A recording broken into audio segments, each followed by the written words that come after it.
a whisper sealed behind gold, a death with no wound, and a relic so old it should never have been found. In the shadowed heart of London, a mystery unfolds, one of vanished truths, ancient vows, and a silence powerful enough to kill. This is not merely a case of murder, but of belief. Before we begin, I'd love to know, where in the world are you listening from, and what time is it for you right now? Let me know in the comments below. Let's begin the story. It was on one of those dim, coal-dusted evenings in October, when London seems less a city than a ghost of itself, that the case of the Venetian collector came upon us with the suddenness of a gust sweeping through a long-sealed crypt. The fog had settled low over Baker Street, so thick that the lamplight outside our window served only to deepen the gloom. The fireplace within, though crackling cheerfully, did little to warm the peculiar chill that crept through the room that night.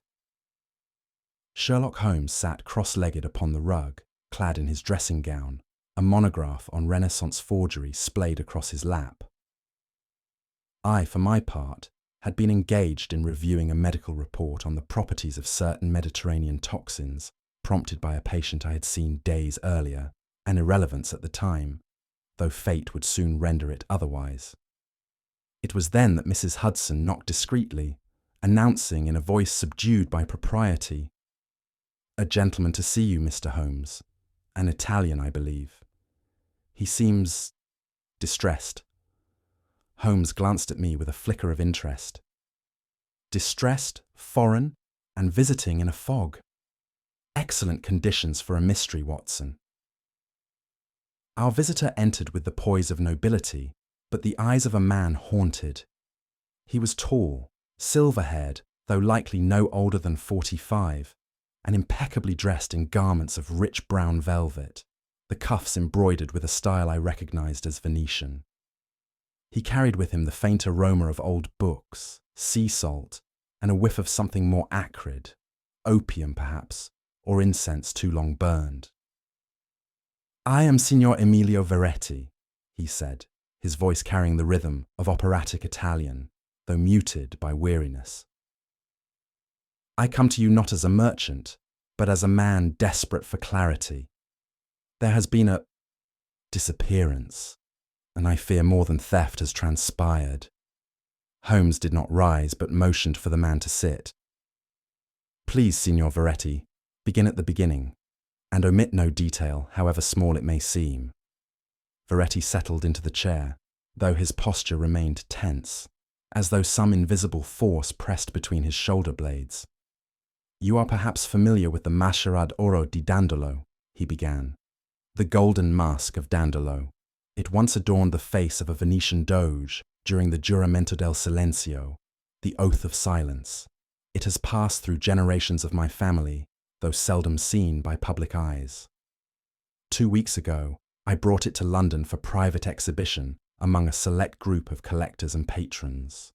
An invitation-only affair at the Mayfair residence of Lord Percival Grentham." Holmes's expression did not change, but I noted how his fingers paused briefly in mid-air, as though registering a name of interest.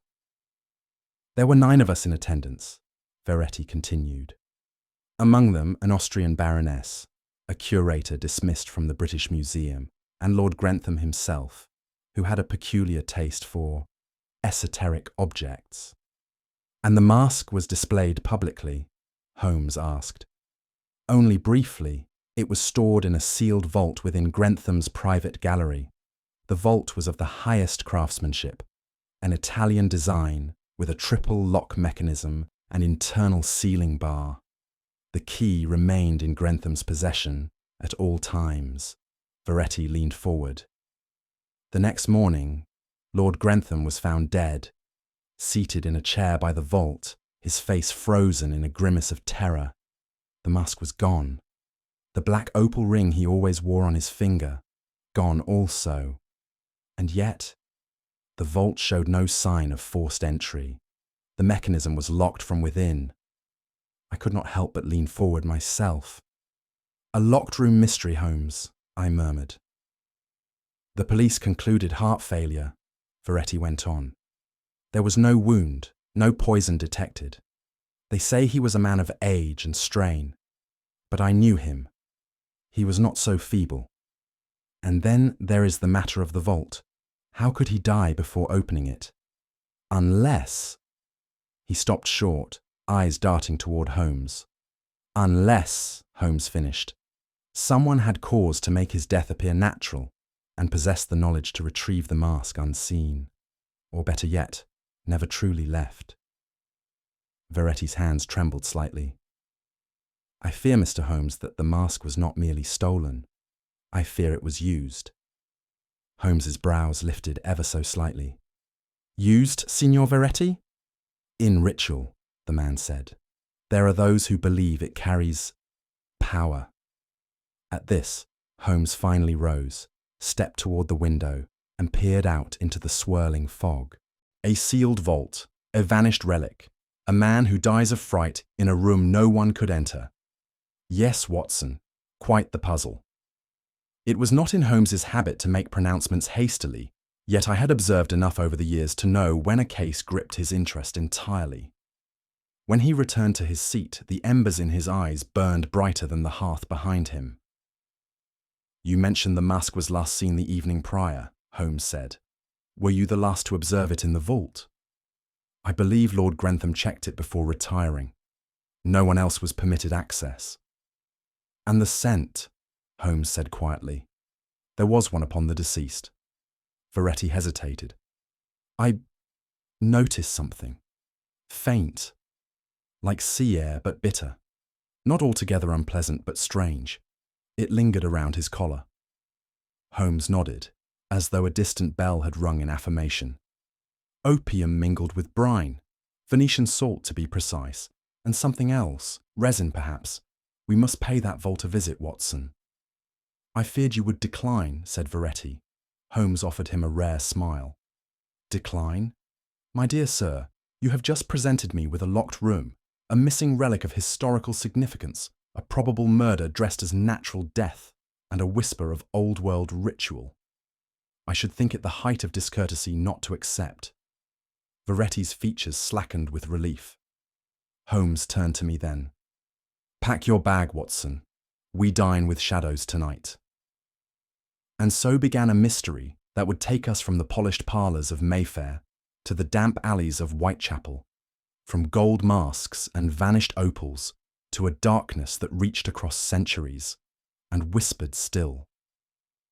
The following morning found us in a hansom cab, rattling through the grey arteries of London, en route to the Mayfair residence of the late Lord Percival Grentham. The fog had lifted somewhat, though a film of damp clung to the window panes, and the city wore its habitual expression of watchful indifference. Lord Grentham, as I recalled from brief mentions in the Illustrated London News, was a man of considerable wealth and eccentric tastes. His fortune, inherited from a shipping dynasty, had allowed him the indulgence of collecting rarities from across the globe, though his predilection for objects of a mystical or forbidden nature had drawn both fascination and quiet scorn in scholarly circles. It is not the collection that interests me, Holmes remarked as we approached the imposing townhouse, but the collector's end. A man does not simply expire in terror beside a locked vault unless some pressure beyond the natural world, or perhaps a most cunning mimicry of it, is brought to bear. We were greeted at the door by a solemn butler and conducted through a marble-floored corridor into the gallery room. It was a chamber of peculiar atmosphere. Though richly adorned, Persian rugs, mahogany cabinets, and oil portraits of medieval doges, the air seemed somehow depleted, as though it held the residue of an event that had not quite finished happening. Holmes moved with his customary precision, noting with keen interest the vault's structure, the placement of a singular high-backed chair beside it, and a nearby candelabrum with one wick notably shorter than the others. The vault, said the butler in a hushed tone, was found sealed, precisely as you see it now. The master was discovered here, seated, lifeless. Holmes crouched beside the vault's locking mechanism. Triple rotary tumblers, hand-forged, Italian origin, and no scratches upon the surface, no tampering. Watson, observe the soot mark here, by the floor. I bent down. A footprint?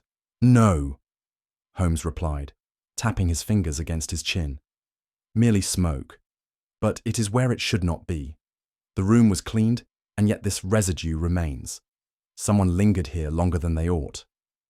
Holmes straightened slowly, his gaze drifting toward the far wall of the gallery. It was adorned with a tapestry depicting a Venetian masquerade, its colours faded by time, but its artistry remarkably intact. Beneath it, a set of wooden panels had been affixed with such uniformity that they appeared integral to the structure itself. Without a word, Holmes stepped toward it.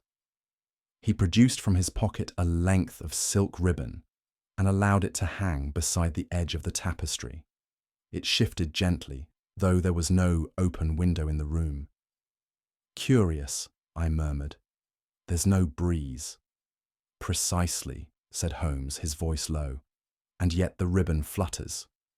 He tapped upon the panel lightly with his knuckles. A dull echo returned. He moved a few feet along the wall and tapped again. This time the sound was different, more hollow, as if the space behind was not entirely filled. Watson, what do you deduce from that? I hesitated. Some manner of cavity behind the wall. Indeed. I believe this room was constructed atop an older structure, perhaps with passages no longer mapped or known to its current occupants. Note the draft, faint but persistent, and directed. Air does not travel without invitation. But the vault is on the opposite side, I said. If this is a passage, how could it be connected? That, Holmes said, is precisely what I intend to find out. He stepped back, eyeing the ornate panelwork as though deciphering a code. There is method here. Whoever designed this house understood concealment, which suggests the crime was not opportunistic but planned. We are not merely dealing with a thief, Watson. We are dealing with an architect of deception. He smiled faintly, the kind of smile that precedes revelation. Let us press further. Holmes's gaze drifted downward once more as he resumed his silent tour of the room.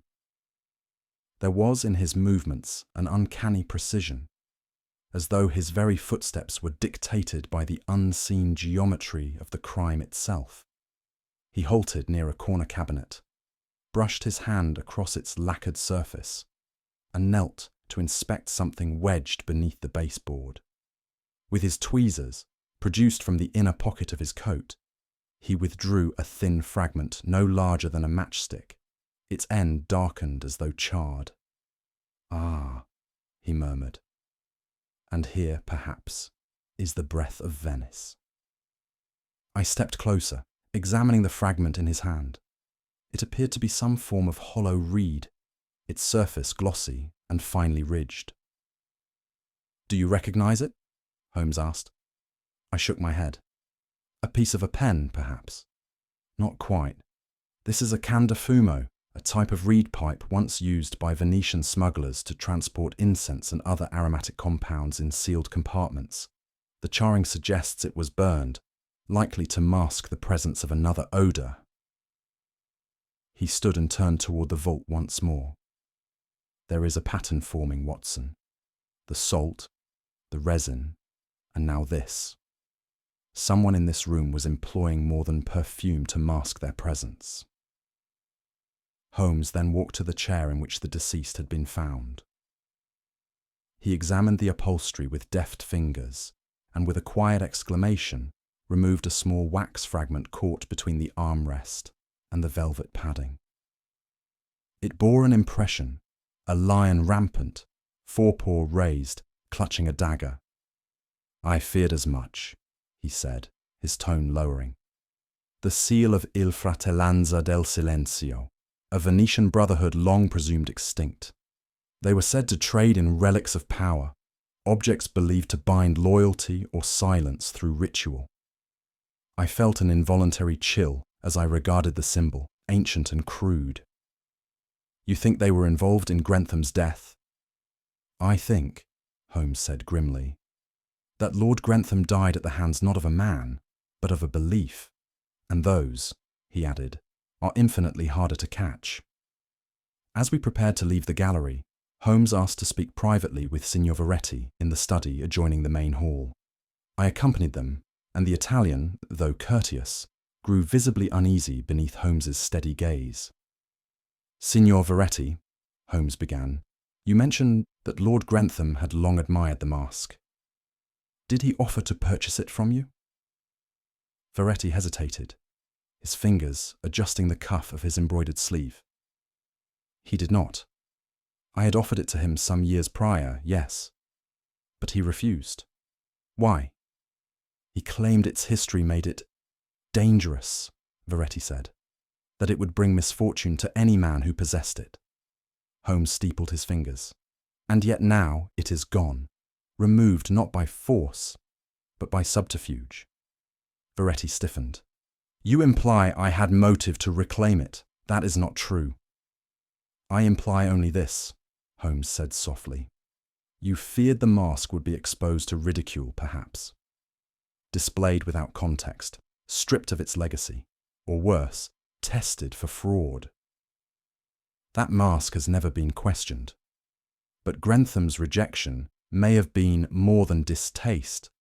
It may have been the beginning of a quarrel rooted not in price, but in principle, I interjected, perhaps more boldly than intended.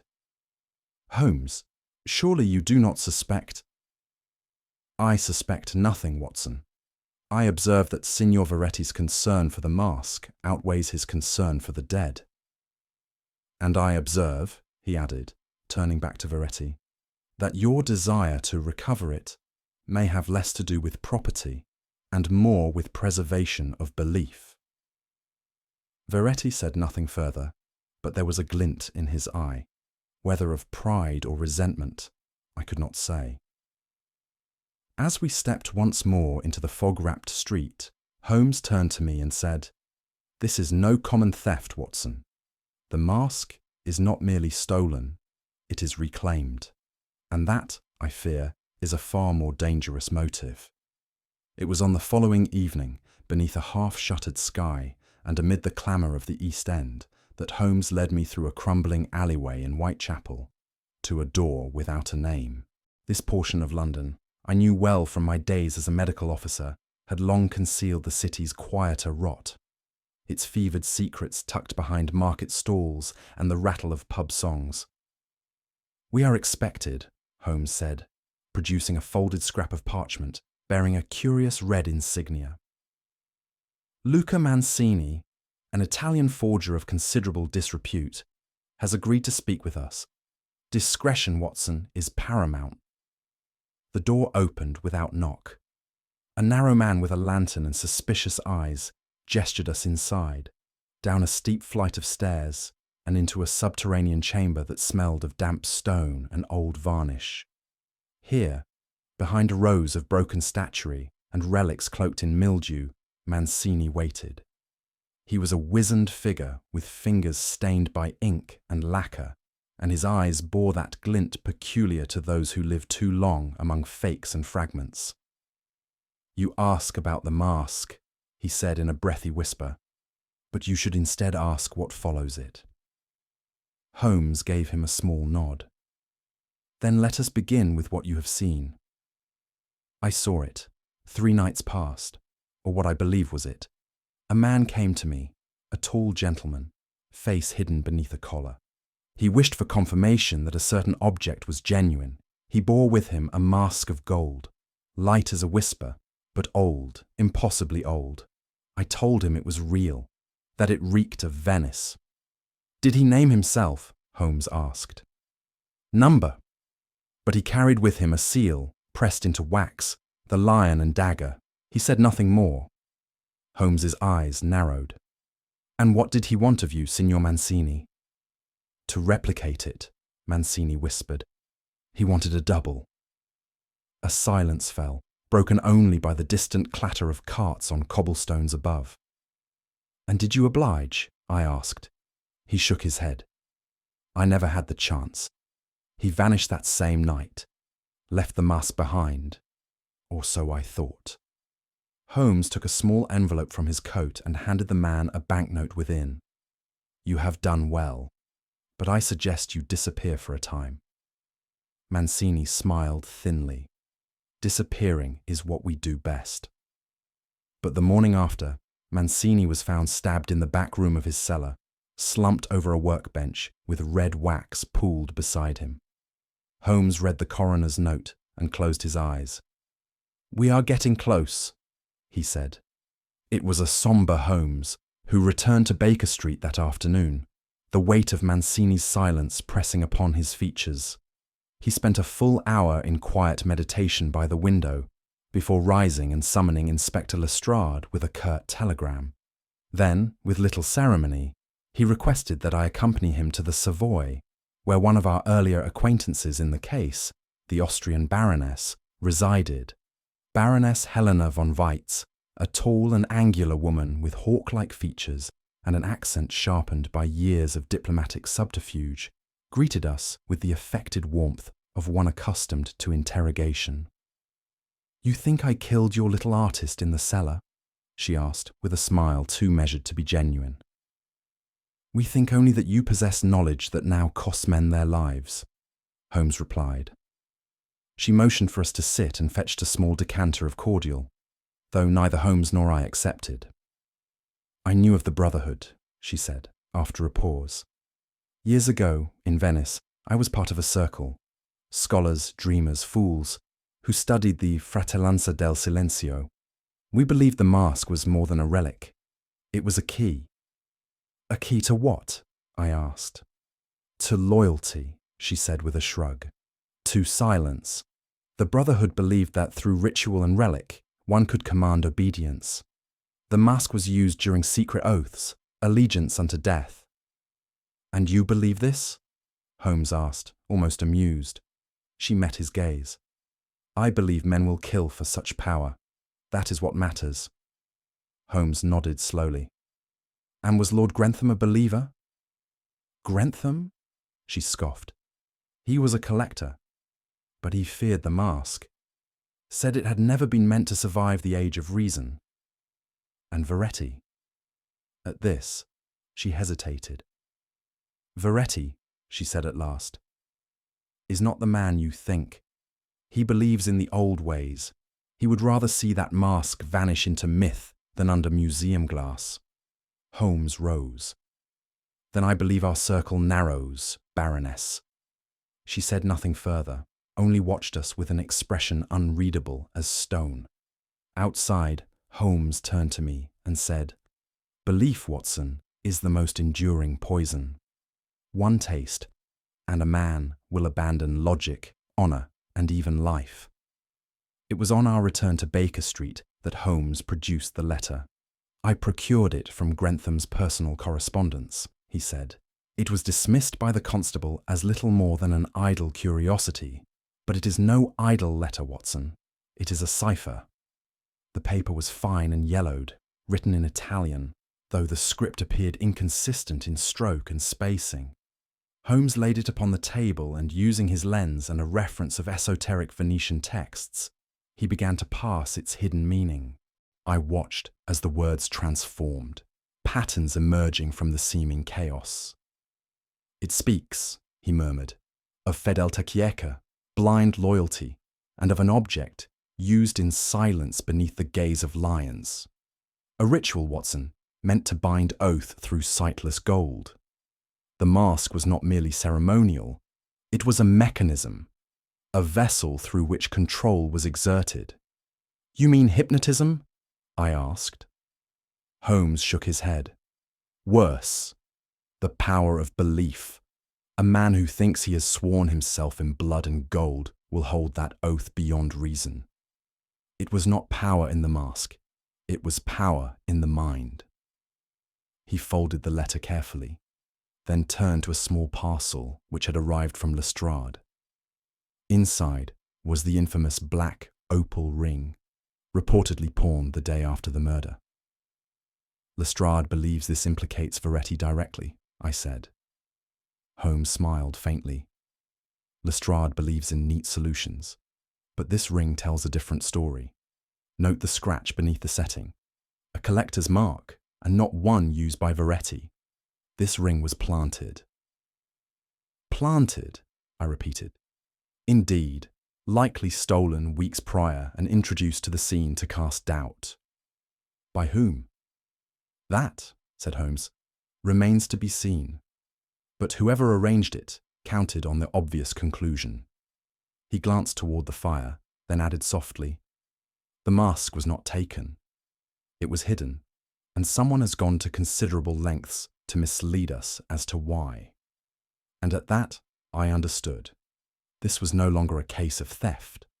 It was an elaborate theatre of misdirection, designed not to steal, but to protect something from being found. It was the following day that Holmes requested an audience with Lord Alfred Duncombe, the youngest of the guests present at the fateful Mayfair gathering. The young aristocrat, barely 25, carried himself with an air of casual detachment that seemed at odds with the gravity of our inquiries. "I've already told the police," he said. "I retired early that night. I didn't see anything." Holmes studied him carefully. "Then you will have no objection to my verifying your whereabouts with the staff at the Metropolitan Club." Duncombe hesitated. "I may have gone elsewhere, briefly." "Indeed. Perhaps to the river quarter, to a certain warehouse near Mill Wharf." The colour drained slightly from his cheeks. Look, I didn't take anything," he said quickly. "I was asked to retrieve a package, that's all." "By whom?" He faltered. "I was paid not to ask." Holmes's voice turned cold. "You may have signed your silence, my lord, but you will not escape the consequences should your actions lead to further bloodshed." Within the hour, Holmes had the name of the shipping agent, and from there, the location of a crate bound for the British Museum. We accompanied Lestrade to the warehouse. Inside the crate, resting upon a velvet cushion, was a golden mask. Exquisite, flawless, but not the original. Holmes turned it over with gloved hands and nodded. A forgery, brilliantly executed. But the workmanship is too refined. The original bore imperfections, tool marks too crude to replicate in haste. He faced Lestrade. "The true mask is still at large, and so is the killer." "And the purpose of the switch?" I asked. "To deliver a false peace," Holmes said. "To make the world believe the mask was found and the mystery laid to rest. But the game is not yet over, Watson. It has only changed its stage." The truth of that statement revealed itself the next morning, when I found Holmes standing at the hearth, a parcel in his hand, wrapped in black paper and tied with twine. "It arrived by private courier," he said without turning. "No return address." He opened it with care. Inside lay a single gold feather, torn from the crest of the mask and streaked with crimson. Nestled beside it was a folded note. Holmes read it aloud. "The collector never gives up what is his. You are trespassing, Mr. Holmes." There was no signature, only the imprint of the lion and dagger seal. Holmes's eyes narrowed. "He is watching us." I felt a coldness at the base of my neck. "Then we are nearer than ever." "Yes," Holmes said quietly. "Nearer the truth, and nearer danger." He walked to the window, gazing out toward the grey London streets. The fog was rising once more, and with it, the spectre of something ancient, secretive, and merciless. The mask, I now realized, was no longer the mystery. It was the invitation. It was on the evening of the 24th that Holmes issued a most curious invitation. A private showing of Signor Emilio Veretti's collection at the Grosvenor Hall, with the stated intention of resolving a question of identity before a select audience. The note was delivered to each of the original guests who had attended Lord Grentham's fatal gathering, as well as to Inspector Lestrade and myself. "I intend," Holmes said to me as we readied ourselves for departure, "to bring the curtain down in the same theatre in which our drama began. But this time, the play shall end differently." We arrived just before 8.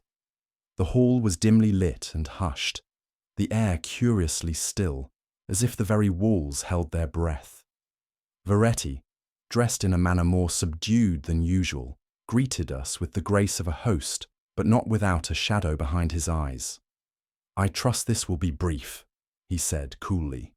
"My collection is not accustomed to such scrutiny." Holmes bowed slightly. "Nor is murder, Signor Veretti." Lestrade stood to the side, arms folded and brow furrowed, plainly uncertain of Holmes's intent, but too wise to intervene prematurely. The guests filtered in, Baroness von Weitz, Lord Duncombe, and the museum curator whose name I had never properly retained, all casting wary glances at one another, each one cloaked in the tension of suppressed knowledge. The mask, flawless and golden, sat atop a pedestal draped in black velvet.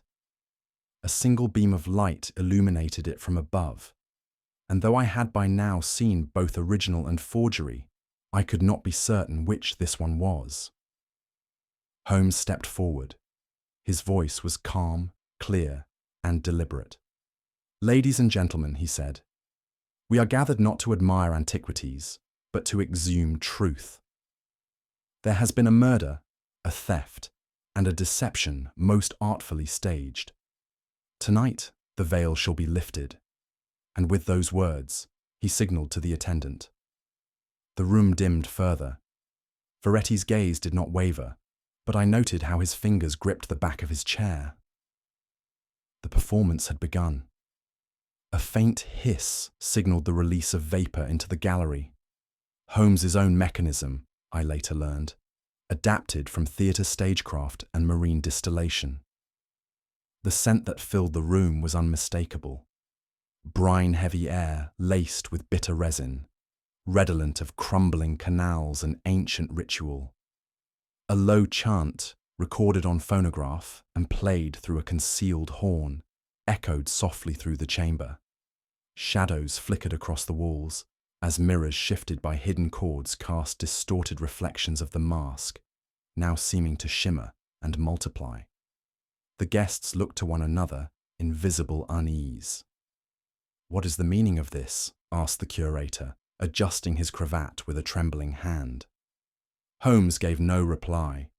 Instead, he moved slowly to the pedestal, reached into a drawer, and withdrew a second mask, identical to the first, and held it aloft.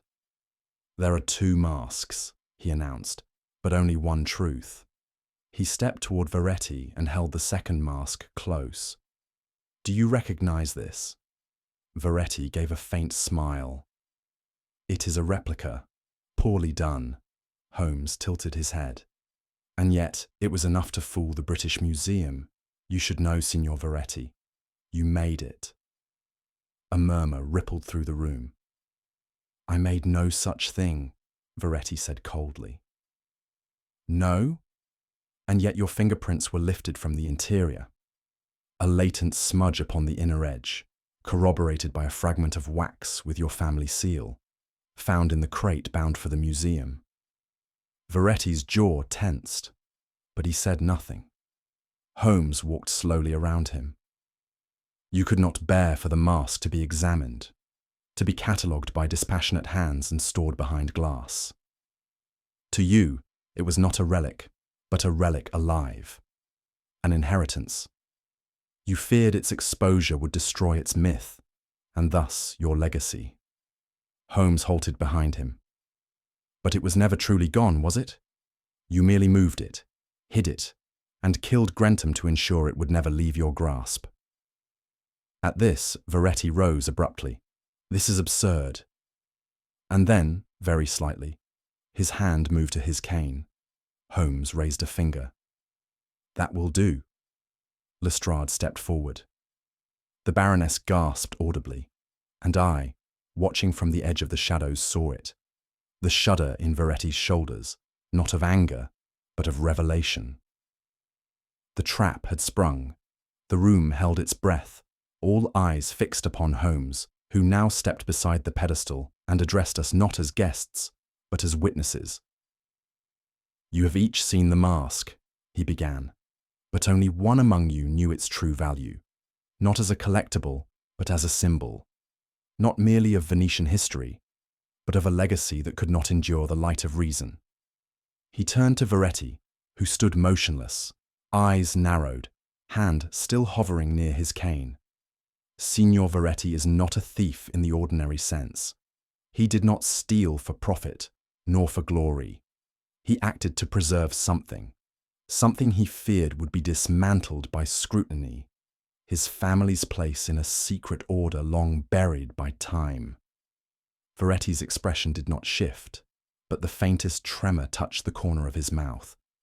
The Brotherhood of Silence believed the mask bound men to loyalty, and whether that belief held true or not was immaterial. Its power lay in the perception, one shared by your ancestors, Signor, and one you feared would be extinguished by modern inquiry. Holmes paced slowly. "You brought the mask to Grentham's gathering, knowing he had once rejected it. But he had changed.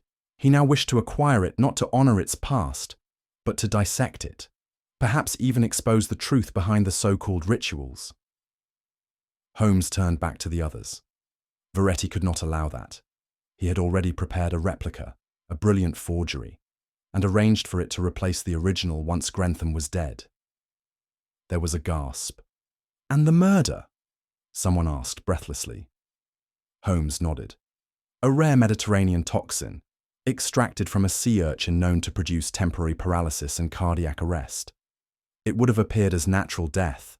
The substance was documented in the late Lord's own journal, left open on his writing desk. Veretti coated the mouthpiece of the wineglass Grentham used that night." "But how," I asked, "was the vault found locked from within?"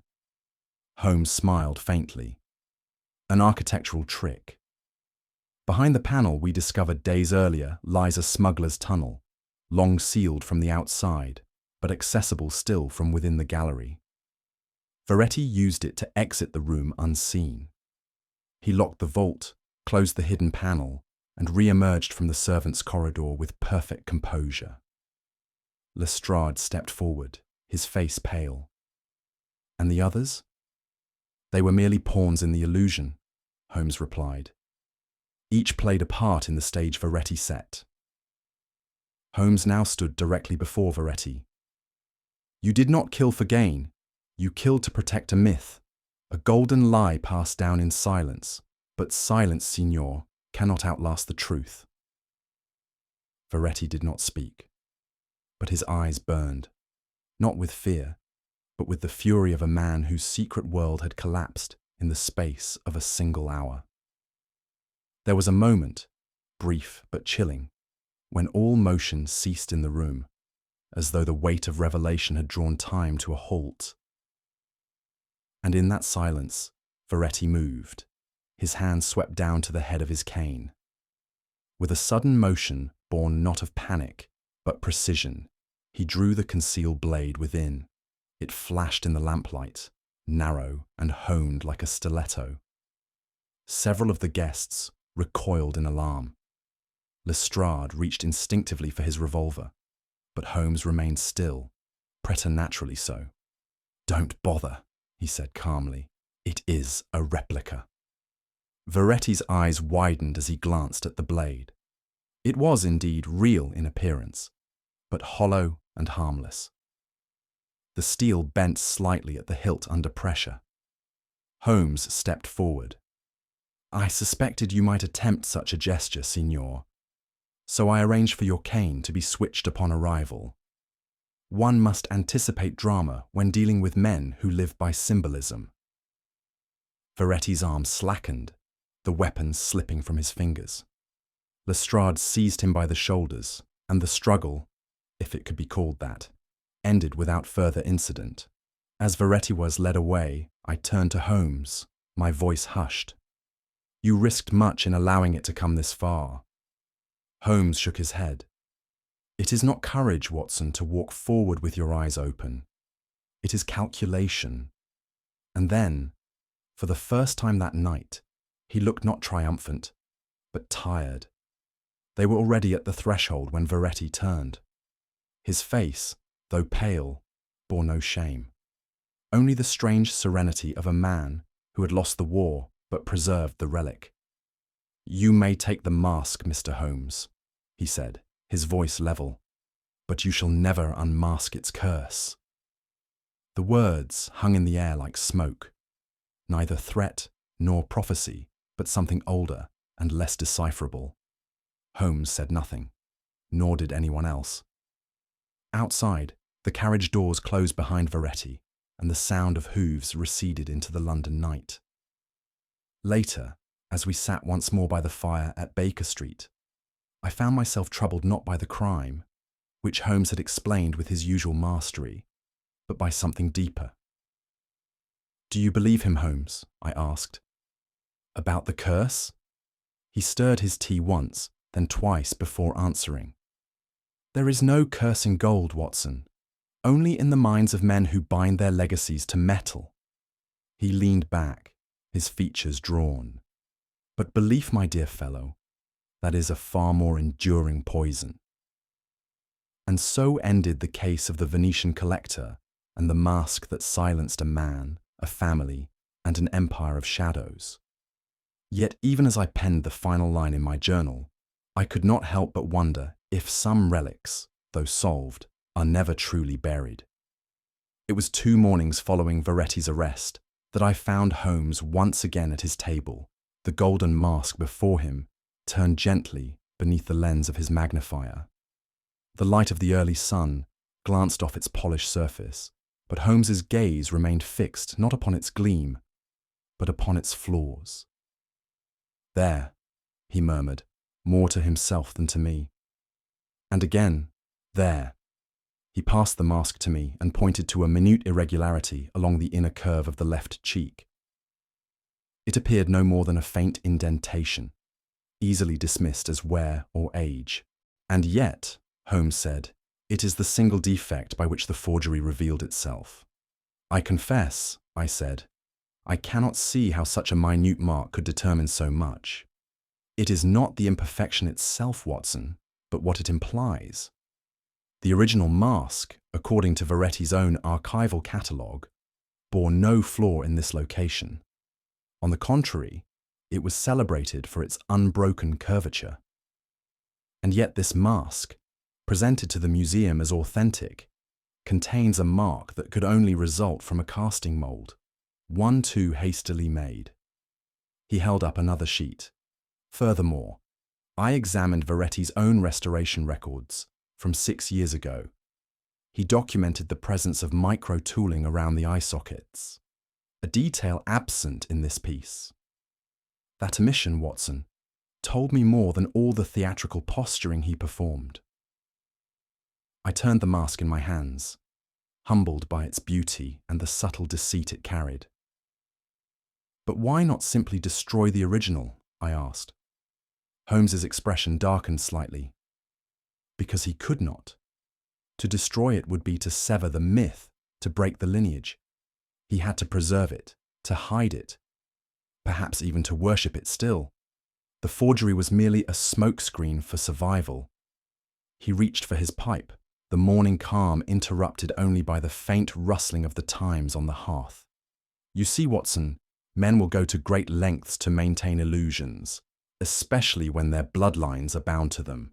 And though the case was drawing to a close, I sensed, as so often before, that Holmes's mind was still sifting the grains of sand beneath the surface, searching for one last glint of hidden metal.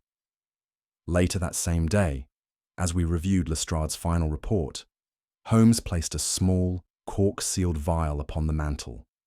Within it swirled a trace of fine salt, so pale it was nearly white, with a crystalline sheen quite unlike the common grit found along the Thames. "This," Holmes said, "is what betrayed the route." I peered at it curiously. "Salt?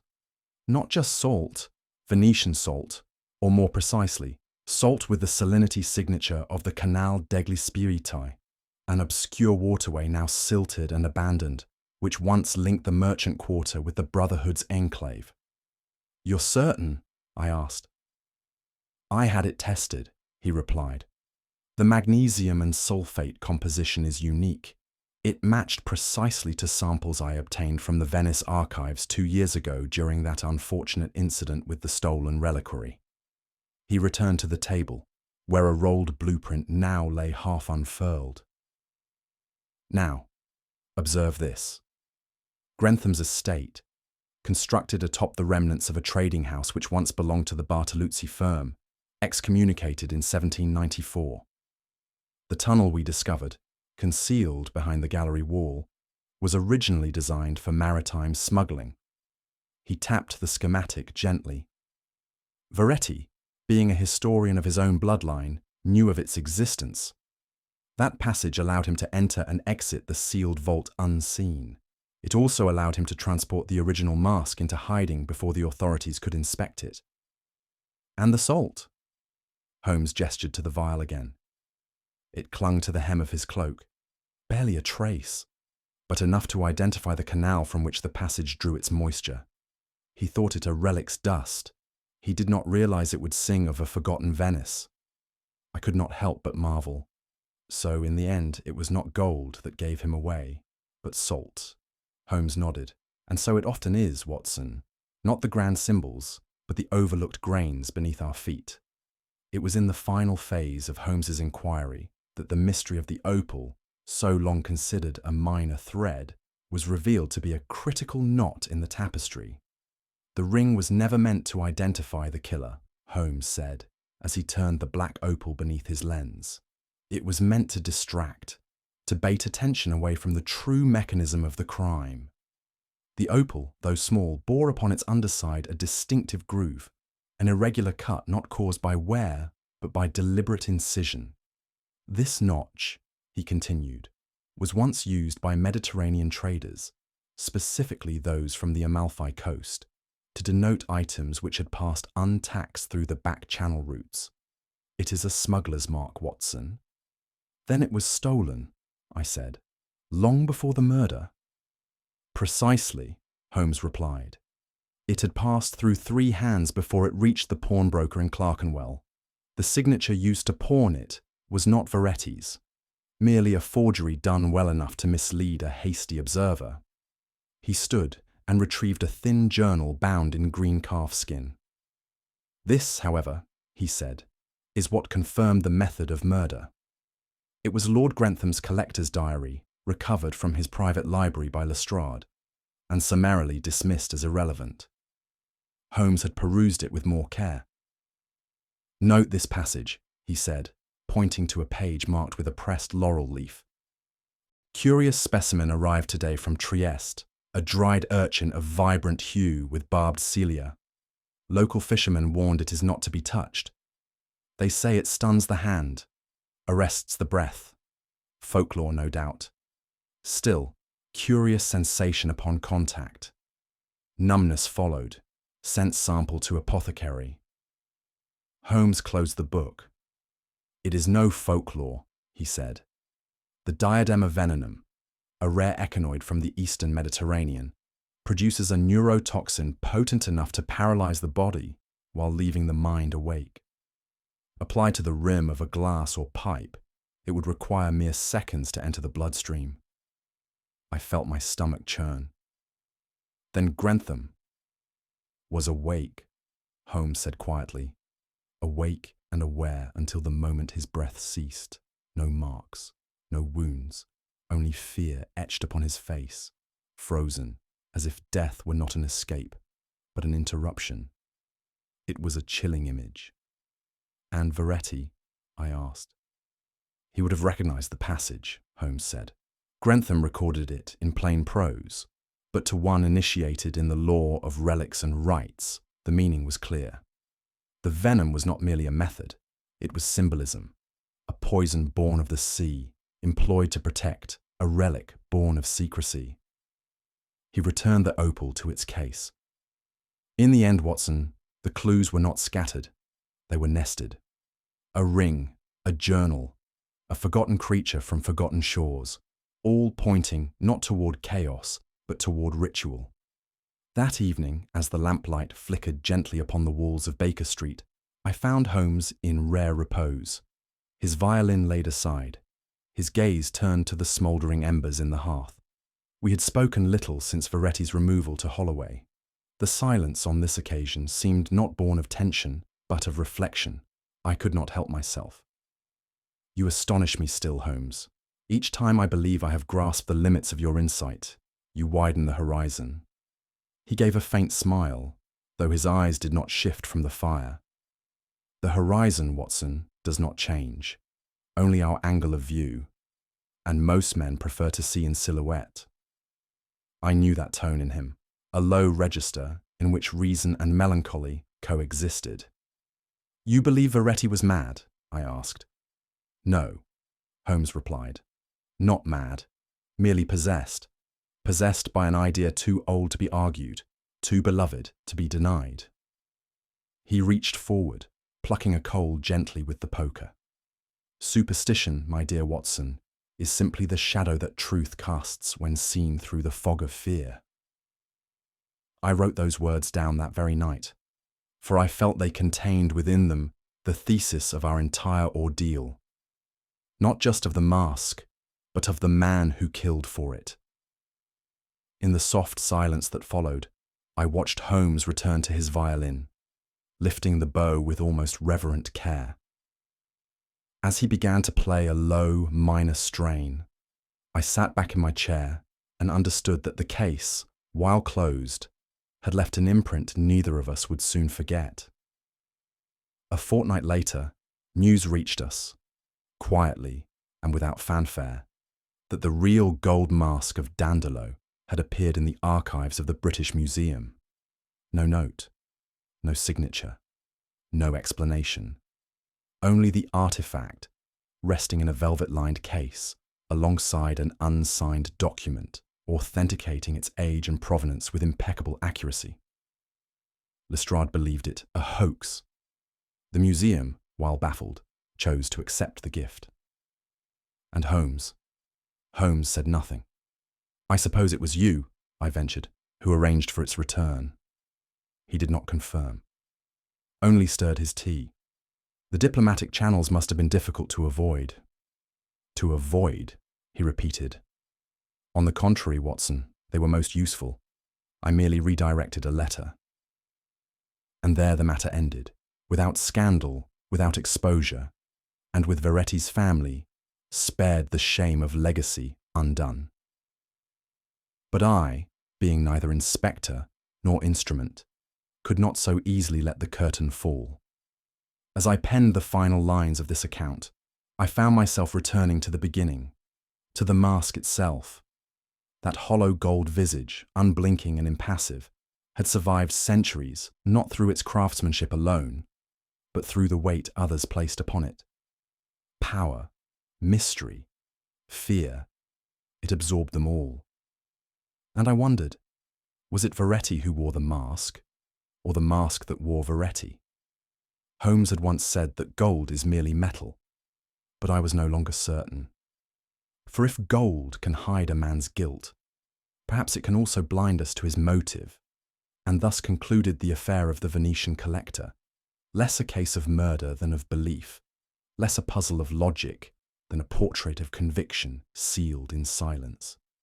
As we sat by the fire that evening, the last embers of the Venetian affair fading into silence, I ventured a thought aloud.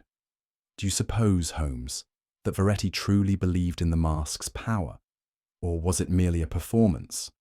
Holmes did not look up from the curl of smoke rising from his pipe. Belief, Watson, is the most potent forgery of all. Men will counterfeit facts to preserve it, commit murder to protect it, and wear its weight as if it were armor. But in the end, even the finest mask cracks beneath the pressure of reason. He tapped his finger once against the mantel. The danger, my dear fellow, is not in the myth, but in the man who dares to become its keeper. And so I put the question to you.